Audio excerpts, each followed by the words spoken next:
Always remember, a good name gained by genuine virtue is of much greater value than money. If you have a good name because of your virtuousness, because of the fact that you don't shaft people, you don't cheat them, you keep appointments, all of these things, that is worth way more than money. Because money is easy to lose. But if you have virtue, you will have many friends, and you will have many people who will be willing to stand with you and back you up. All right, I need a volunteer, and I'm pointing at you. So I just volunteered you. Awesome. Sorry, your name again one time?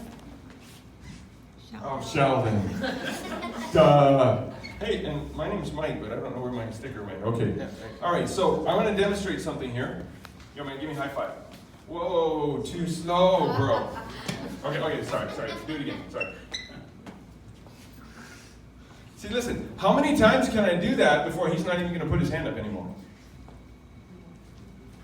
How many times can you fool somebody before you will lose their trust? Okay, this time I promise you I will not move my hand. See, I'm promising and he still doesn't believe me. You see, no. Do you see that? I even promised him, and he knows I'm a pastor. And I've already damaged our trust that bad. I'm going to have to give him the hug to try and restore it again. So sorry, Sheldon. I promise I will never fool you like that again. Okay, let's try one more time.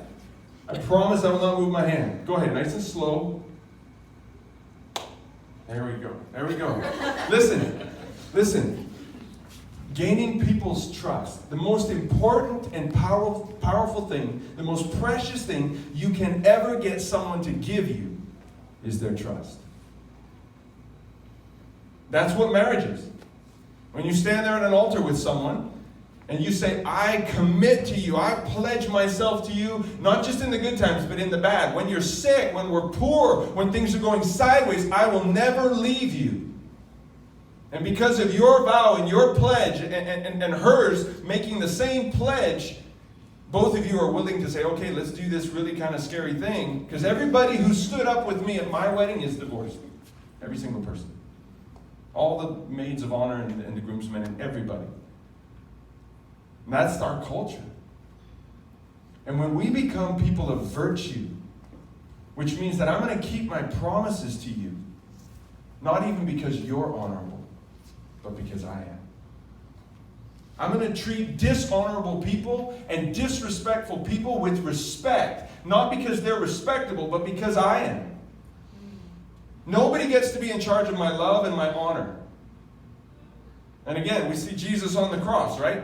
Praying for the forgiveness of the people who haven't even finished killing him yet, and he's already asking for their forgiveness. And when we become that kind of a virtuous person, we will have true power.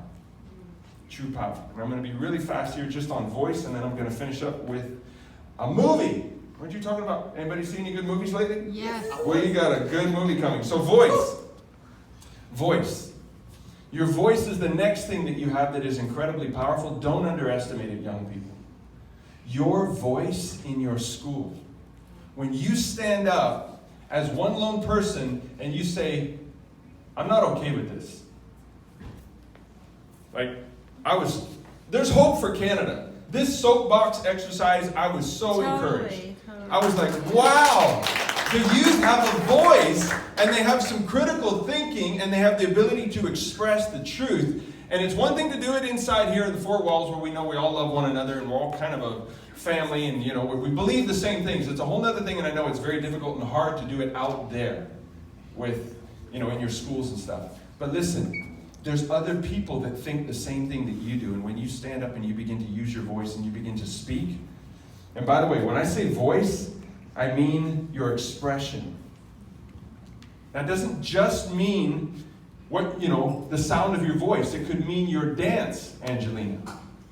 It could be spoken word. It could be poetry. It could be art. Your expression is powerful. Edward Bulwer Lyon in 1839, a playwright, coined this phrase, the pen is mightier than the sword.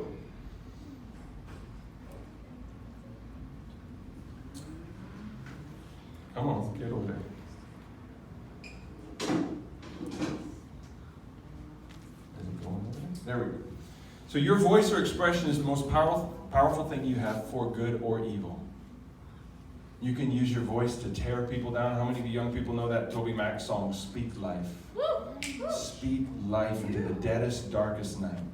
Speak hope into the hopeless. Speak truth. So powerful. Use your voice. And art is powerful. I mean, you can say something, or if you can do a spoken word. If you just say it, they'll be like, don't preach at me. If you do a rap, they'll be like, cool.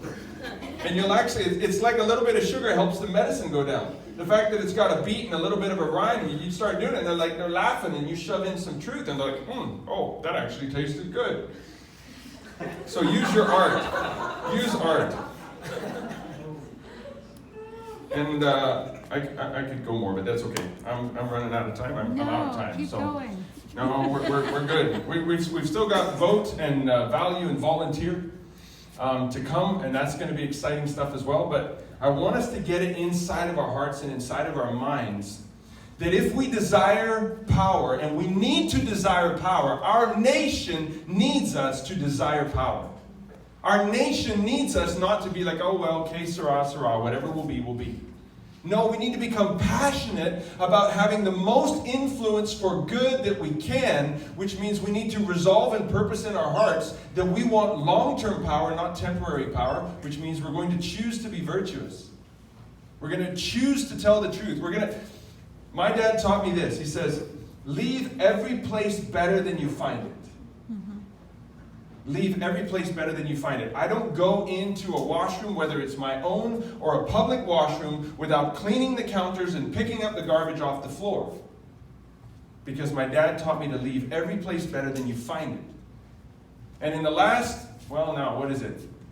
close to 30 years, every job I have ever left, they have bet, after my first one, which I got fired from, and then I had to learn, I was too slow, and I went, I don't like that feeling. And so I resolved to be really diligent, and after that, every job I've ever had, they begged me not to leave, and they've said there's always an open door if you ever want to come back. And that gives you influence. That gives you power. And then when you have power by reason of virtue, you can begin to use your voice, and people will listen to you. And they will keep listening to you for a very long time. Thank you very much. Woo!